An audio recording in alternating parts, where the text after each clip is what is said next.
proses seperti Musa itu semaput, pingsan di situ. Lah, maksud gunung yang meleleh bagaimana? Udah duniawiyah secara rohaniyah sudah tidak ada. Jangankan duniawiyah, istri, anak, harta benda, wong dirimu duniawiyah, makhluk itu sudah tidak ada, apalagi selain daripada itu. Makanya Bapak Ibu, hati kalau sampai itu sudah di titik situ, di wilayah itu, jangan heran kalau jenengan hati sampai itu tidak condong tentang urusan dunia.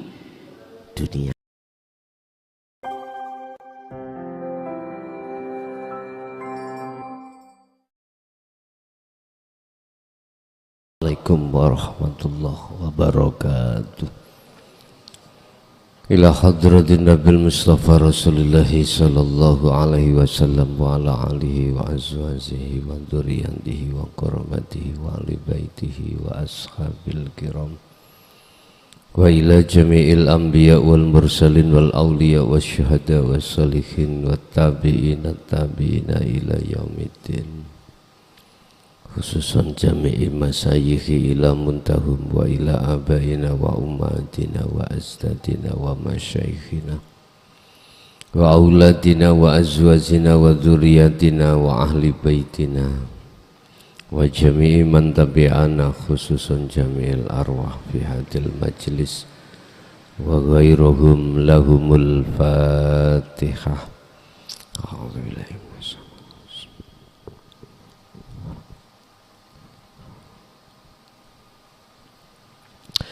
Bismillahirrahmanirrahim. Bismillahi tawakkaltu ala Allah, la khawla wa la quwata illa billah. Asyhadu an la ilaha illallah wa asyhadu anna Muhammadan abduhu wa rasuluh. Allahumma salli wa sallim wa barik alaihi wa ala alihi wa ashabihi ajma'in, amma ba'd. Ada dua golongan ruhaniyah manusia ketika saat di dunia kembali kepada Allah dalam posisi sudah fitrah dari perkara-perkara yang menghalangi dirinya dari Allah. Ada juga golongan manusia yang kedua ketika di dunia kembali kepada Allah, dia dalam kematian belum bisa menghadap bertemu Allah dikarenakan terhalang oleh sesuatu yang menjadikan sesuatu itu menghalangi, yang disebut sebagai sesuatu yang menyekutukan terhadap Tuhannya. Bukan perkara dosa-dosa selainnya itu yang menghalangi, tetapi yang menghalangi dirinya dari Allah adalah perbuatan yang menyekutukan Allah. Perbuatan yang menyekutukan Allah yang disebut sebagai syirik itu sering terjadi di dalam diri seseorang tersebut, sehingga dia sadar atau tidak sadar dia selalu melakukan hal tersebut. Oleh karena keadaan umat manusia ruhaniyahnya itu terjebak di dalam kesyirikan, maka Allah mengutus utusannya untuk memberikan satu pandangan dan solusi agar supaya si manusia itu tinggalkan perkara tersebut. Akan tetapi wa aktsaruhum la yu'minun, kebanyakan mereka itu tidak percaya. Akhirnya kembali kepada Allah dalam keadaan kotor. Dengan posisi seperti inilah Bapak Ibu, Allah telah menjelaskan dalam satu ayat, qad khasiral ladzina kadzdzabu biliqa'illah. Sungguh sengsara bagi orang-orang saat di dunia mendustakan alias tidak mau untuk bertemu terhadap Allah, sehingga dia sudah tidak ada lagi kesempatan untuk bertemu. Akhirnya dia disebut qad khasira, sungguh sengsara dia di sana. Bapak Ibu hadirin, untuk malam hari ini kami akan membahas tentang proses perjalanan kekasih Allah. Itulah orang-orang yang sudah sadar akan kesyirikan setiap saat dan waktu di dalam dirinya. Hal ini juga terjadi pada beliau Nabi Musa alaihissalam. Ketika saat berguru terhadap Nabi Khidir, dia sudah dibilangin oleh Nabi Khidir, ya Musa, jikalau kau masih memegang fanatik dengan keilmuanmu, secara syariat kau tidak akan pernah bisa menerima penjelasan wejangan perilaku dariku. Tapi oleh karena si Musa itu adalah termasuk pada saat itu orang yang keras kepala, ya, Nabi Musa, dia tetap mencoba. Ketika ditemukan Allah Musa dengan Khidir, itu isyarahnya ketika dua aliran sungai antara air tawar dan air asin, disitulah kau akan bertemu Khidir. Iki tanda-tandanya. Ini kan atas dasar perintah Allah supaya Nabi Musa itu berguru terhadap Khidir. Apa yang terjadi? Pertemuan sudah, akhirnya mengikutilah beliau Musa terhadap beliau Khidir dalam wejangan ilmu ketauhidan kepadanya. Dihadapkanlah satu saat Nabi Khidir itu, Nabi Musa maksud saya, terhadap kejadian di mana Nabi Khidir telah membocori kapal. Itu apakah maksudnya kapal-kapal gini dibocori? Bukan. Apa maksudnya? Gini Bapak Ibu, ketika manusia itu sudah di dalam kapal itu laksana takwa. Tatkala takwamu itu bocor, ya tenggelamlah kau di dalam air laut. Artinya tenggelamlah kau di dalam kehidupan dunia. Artinya tenggelam berarti ruhaniyahmu itu terpedaya dengan kehidupan duniawiyah. Ini maksudnya membocori kapal. Tapi berhubung Musa itu melihat sisi syariatnya, maka dia protes. Bagaimana mungkin bisa kita membocori kapal seseorang, yang kapal seseorang itu menolong kita menyeberang lautan. Oleh karena si Musa bersikukuh memegang atau fanatik dengan hukum syariah, maka dia tidak mampu untuk menerima ini. Sebelumnya Musa sudah diperingatkan terhadap Khidir, Musa kau tidak kuat Musa, karena alasannya Musa masih memegang kefanatikannya di dalam ilmu syariah. Siapapun Anda, apakah Anda sudah jadi kiai syariat atau mursyid thariqah, kalau kau masuk di Jaya Baru tidak kau lepas itu, nggak akan jadi kau, nggak akan jadi. Sealim apapun ilmu dohirmu, jikalau sudah masuk di dalam Jaya Baru, turunkan, jangan kau pegang terus itu, nggak akan mampu, nggak akan bisa menerima ajaran ini, nggak akan. Kau akan protes, nggak jadi kau, nggak bisa, kau akan kembali untuk bertemu pada Allah.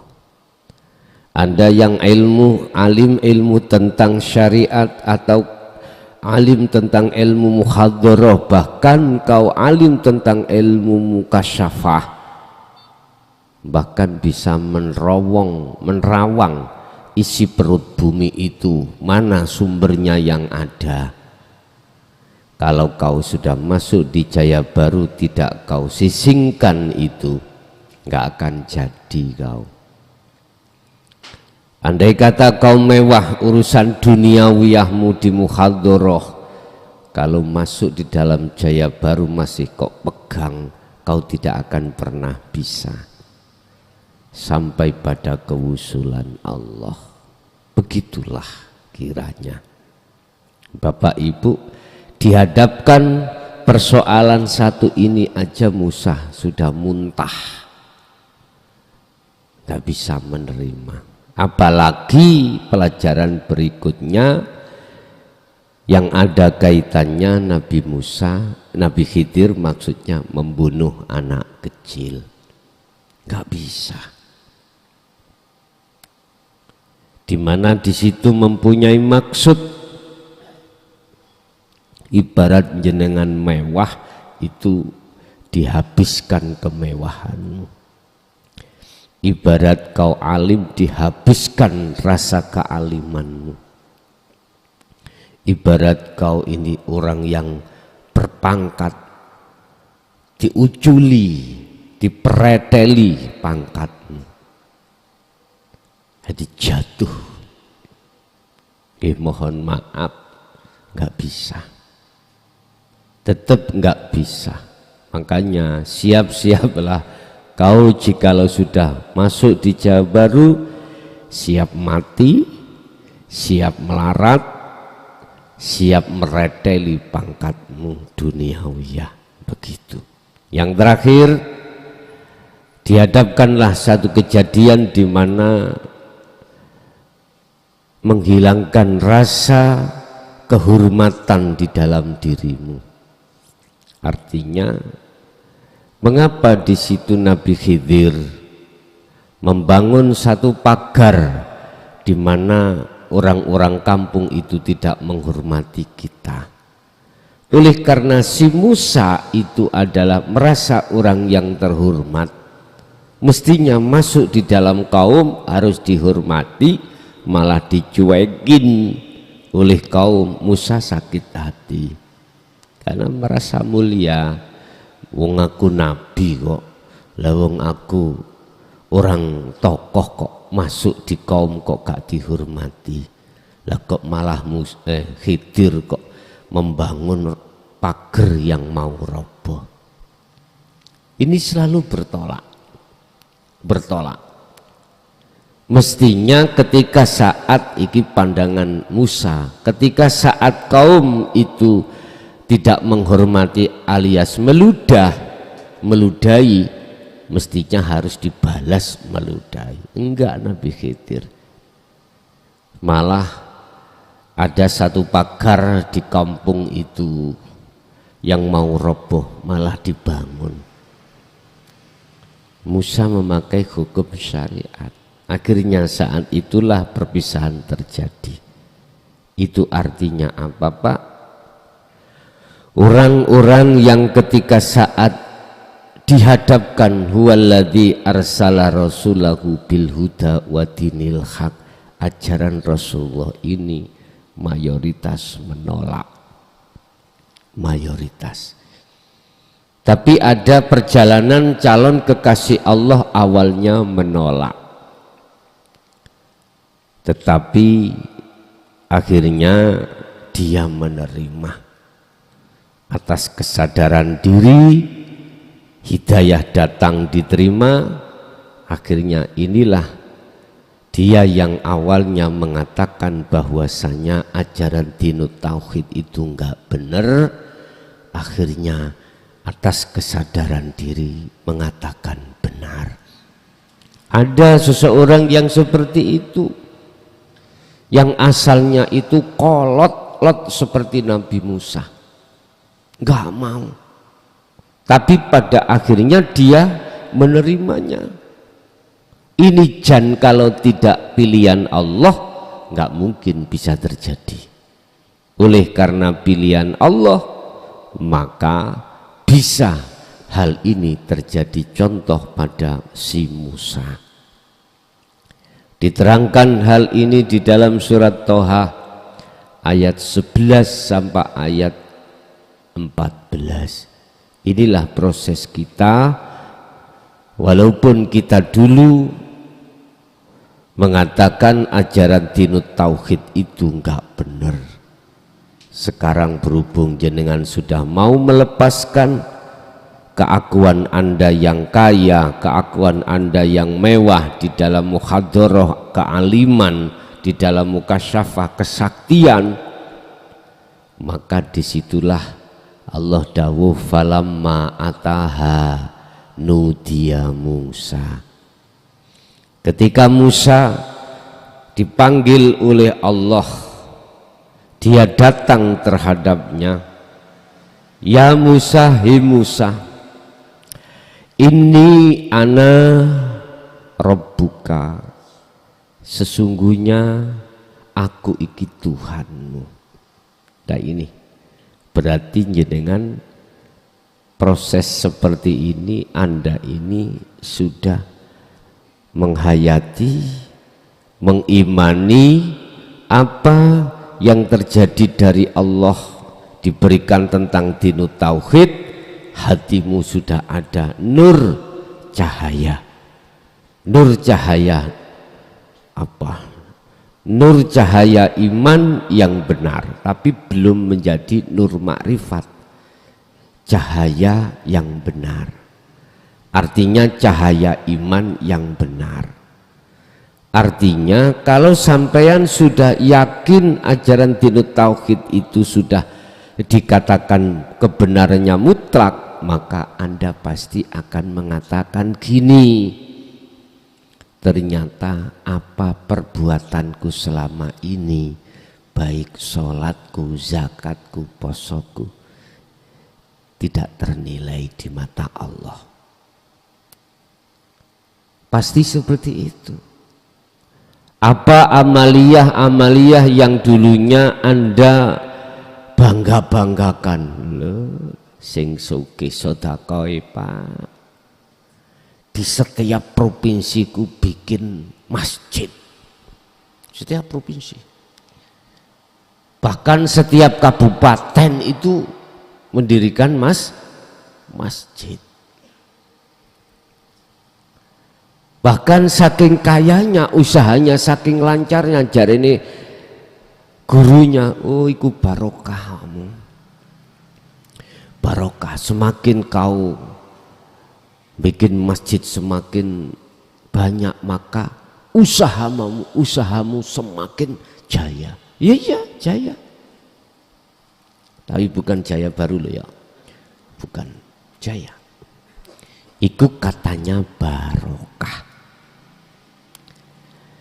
Semakin ditinggikan omsetmu, berhubung Anda itu masih ada di lingkaran syariat, terus punya satu amalan, terus amalan itu jadi karomah, mesti siapapun pada umumnya mengatakan itu barokah. Barokah.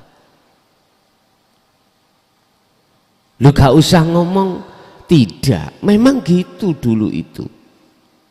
Siapapun yang hanya masih di lingkaran hukum syariat, terus kamu punya amaliyah apapun ya, yang kau istiqomahkan sehingga muncul karomah dan mendukung kesuksesan usahamu, mesti kau mengatakan barokah. Gurumu yang ngomong barokah. Pertanyaannya, itu hidayah apa istidroj? Nah, tinggal kita mensikapi dari sisi mana. Kalau kita sikapi dari sisi syariat, lawang jenengan iki patuh hukum syariat kok. Sholat ini gak jamaah gak gelem. Iya, gak gelem.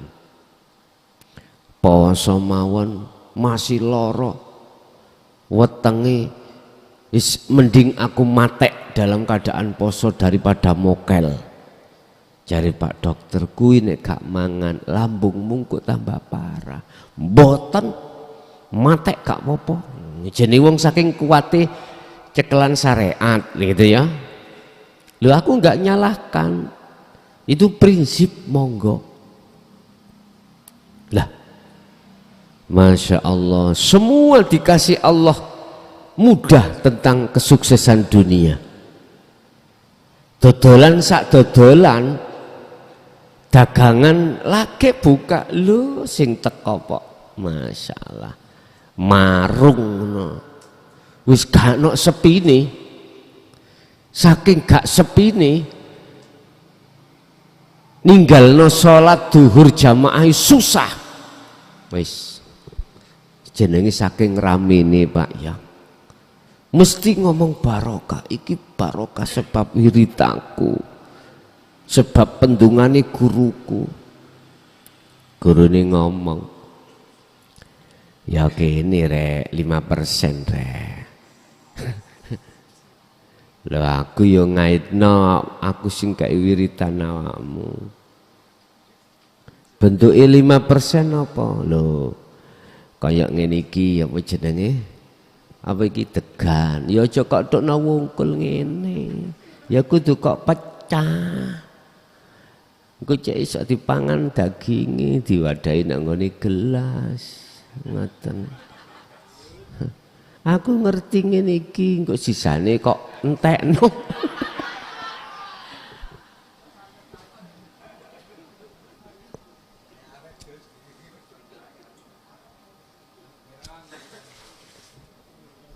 Rumangsane aku gak seneng kelamutane ngono bae. Allah ya. Ya wis ra apa-apa. Wis Pak, siapapun kita kalau masih berputar di dalam hukum syariat mesti ngomong hidayah.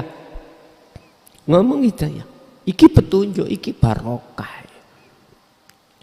Tetapi ketika saat hatimu sadar tentang aturan dinul tauhid, pasti nafsu lawamahmu di dalam dirimu itu muncul, bangun, kesadaran tumbuh. Iya. Mengapa kita kesadaran penuh di situ kalau kita itu ketika saat beramaliyah muter di dalam hukum syariat itu tanpa guna dan manfaat? Karena Anda sudah tahu kesadaran segala amaliyah apapun itu tergantung nata iju akhwalil. Apa? Husnul a'mali nata iju husnul ahwal. Sudah tahu, baik dan tidaknya satu amalia secara fisik tergantung keadaan rohaniyah bagaimana. Lah kita nggak ada sama sekali rohaniyah. Waktu amaliyah itu condong nang Allah nggak ada. Nah disitulah kesadarannya. Akhirnya Allah panggil kau, ya hambaku sinio, itu maksudnya. Akhirnya sampean datang. Di situ Allah katakan, ini sak temene ingsun, ana yo ingsun iku rabbuka, aku iki Tuhanmu. Artinya apa, Pak? Di dalam hatimu ada rasa bahwasannya Allah itu dekat. Wa idza sa'alaka ibadi anni fa inni qaribun. Muhammad, jikalau ada hambaku yang tanya tentang aku, katakan, jawablah, aku dekat. Aku dekat ini posisinya Anda sudah rasa yang ada di dalam diri Anda itu muncul bahwasanya yang segala-galanya yang melakukan adalah Allah. Akhirnya ora patek muring-muring. Ya, kabeh semuanya untuk umat. Akhirnya jenengan keadaan kamar segitu dihuni orang gak kemaran muring-muring. Ojo saenake dhewe. Ya. Tata hati, kamu di sini itu menata hati, gak muring-muring. Nek muring-muring tak ada sawah, sumpah tak ada sawah. Sesama harus enak atine, ojo menang karepe dhewe. Ayo balenono tak dele sawah kuwi, tak dele sawah. Nek dele sawah piye? Tak kene gubukan sak meter mesti sak meter, balah kepanasan, mesisan takum. Kita di sini dipanggil Allah, ya. Kita ke sini dipanggil Allah, bukan aku manggil, Allah yang manggil. Kamu di sini itu didandani Allah. Perhatikan apa dawuh-dawuh Allah. Allah kalau sudah memerintahkan kita untuk meleremkan sifat amarah, leremkan. Caranya bagaimana? Untuk meleremkan. Yadhkurunallaha qiyaman wa qu'udan wa ala junubihim. Kondisi apapun, kau harus sadar yang berperan di situ Allah.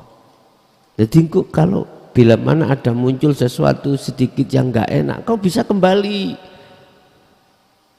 Kalau ini tidak kau perhatikan, tak dele sawah, ngandelo. Ayo.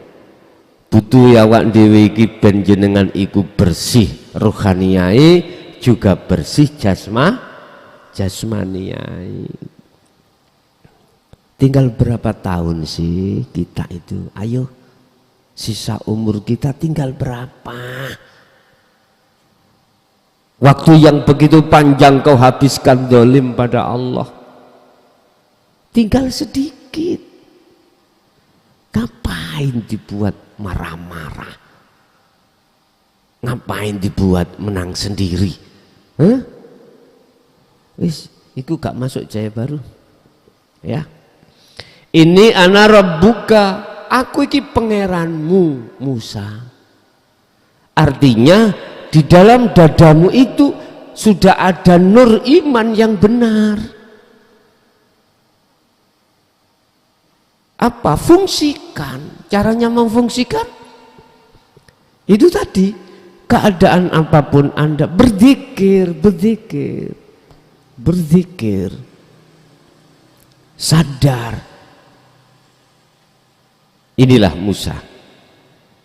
Mengapa ayat ini Allah katakan terhadap Musa? Supaya Musa itu satu, waspada setiap saat dan waktu, nafsu itu akan selalu mengincarmu. Dua, supaya si Musa mudah untuk kembali bertemu Allah. Tetapi Musa, kau akan bertemu aku, satu catatan.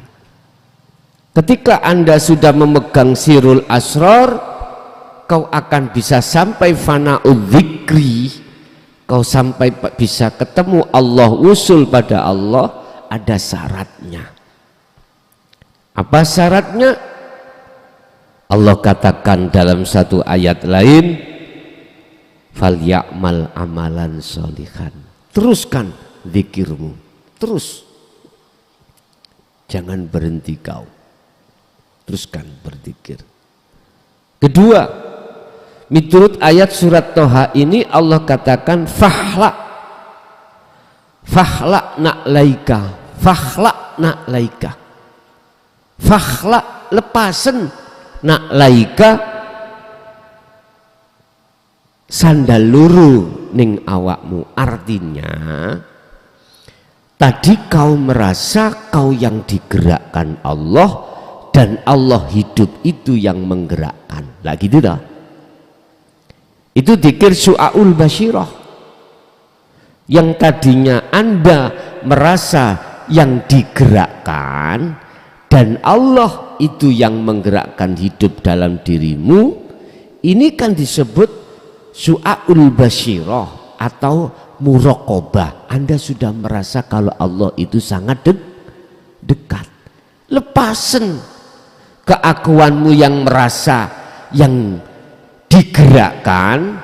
Yang kedua, lepasen rasa keakuanmu yang tadinya itu Allah yang menggerakkan atau yang memperankan Anda. Lepasen. Sebab apa? Innaka bilwadil muqaddasit tuwa. Sebab kau ini mau masuk di ainul basirah. Artinya Nabi Musa ini mau masuk pada lembah tua. Innaka bilwadil muqaddasit tuwa. Karena Nabi Musa, karena kaum Musa mau masuk di lembah yang kusucikan. Itulah alam makom musyahadah, makom kewusulan di situ, makom kewusul. Lah terus carane nyoplok yok nopo? Ya nek sandal-sandal ngeten Pak, gampang nyoploki gitu. Iki sandal yang ada kaitan dengan rohaniah. Gimana caranya? Ngeten. Hilangkanlah semua apa tampilan-tampilan, nama-nama yang berkenaan dengan dirimu dan diri Allah. Lepasin. Tadi sampean beriman kalau aku yang digerakkan, terus di situ ada hidup yang menggerakkan. Kan masih ada dua. Istilah bahasa rasa, jenengan tadi merasa bahwasanya yang berperan itu Allah. Berarti Allah sing kau rasa, kau yang merasa. Allah yang kau lihat, kau yang melihat. Iki buangen.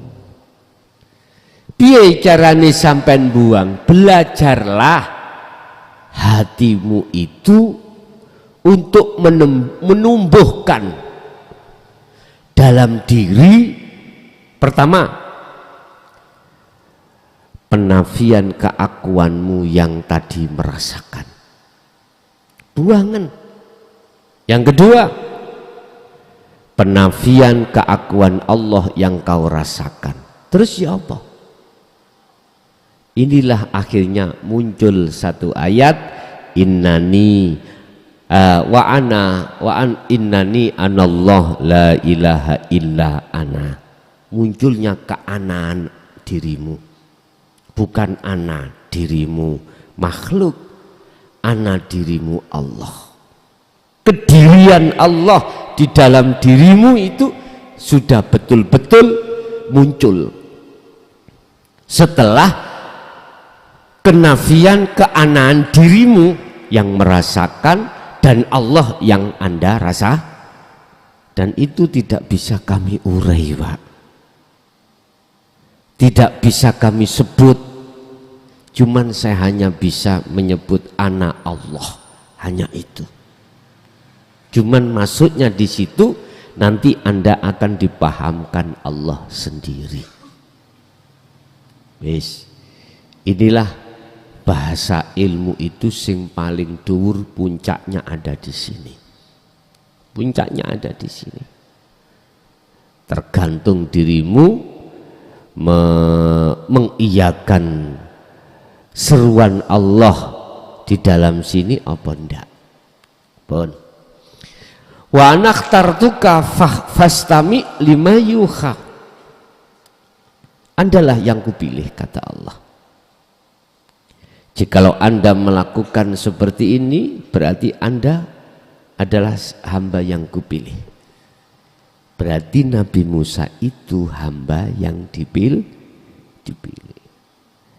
Nek sampai ngumbar amaroh terus jauh, Pak, masih jauh. Ketika saat sampai itu nanti sudah melakukan nafi isbat, di situ fastami, rungokno. Nanti ada dawuh di dalam dirimu, dan ketika dawuh datang dirimu sudah tidak ada. Apa isi dawuh? Aku Allah. Aku Allah. Itu dawuhnya. Lah, munculnya dawuh itu, keakuan dirimu sebagai makhluk sudah tidak ada. Sudah tidak ada. Sudah tidak ada. Lah, untuk sampai di situ Bapak Ibu, ya Allah, dalam tafsir ayat ini sampai Musa itu semaput.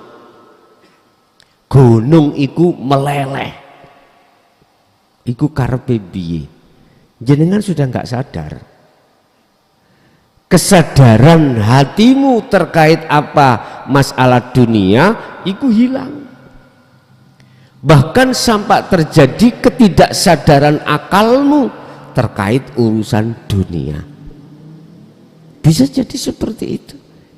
Itulah maksudnya jenengan ini mengalami proses seperti Musa itu, semaput, pingsan di situ. Lah, maksud gunung yang meleleh bagaimana? Udah, duniawiyah secara rohaniyah sudah tidak ada.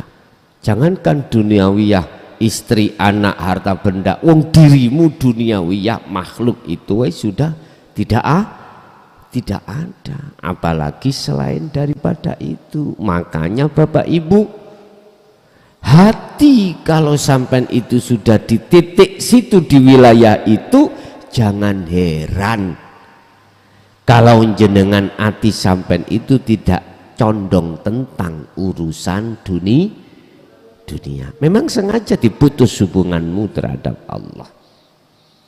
Dan juga bisa kadang jadi Allah memutus secara dohiriyah juga, yang asalnya Anda itu orang sugih jadi miskin, orang sakti jadi gak sakti, orang yang pangkat menjadi terendah, itu bisa jadi.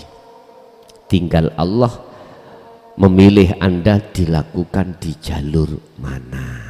Bon, kesimpulannya, maksud daripada proses kekasih Allah itu tidak semudah kita membalikkan tangan. Lika-liku perjuangan, lika-liku situasi yang dihadapkan kita, di tengah kita, termasuk di dalam pondok ada perselisihan, itu termasuk lika-liku. Cuman di situ kalau Anda tidak memegang zikir, ya likaliku kaono marine wis ndang marenono likaliku iku. Hadza siratum mustaqim, ben gak menggok-menggok dalan iku ben lurus. Apa? Yadhkurunallaha qiyaman, jaga zikir tersebut. Oke, Bapak Ibu, itu apa yang bisa kami sampaikan terkait masalah proses perjalanan kekasih Allah untuk sampai pada makom kewusulan.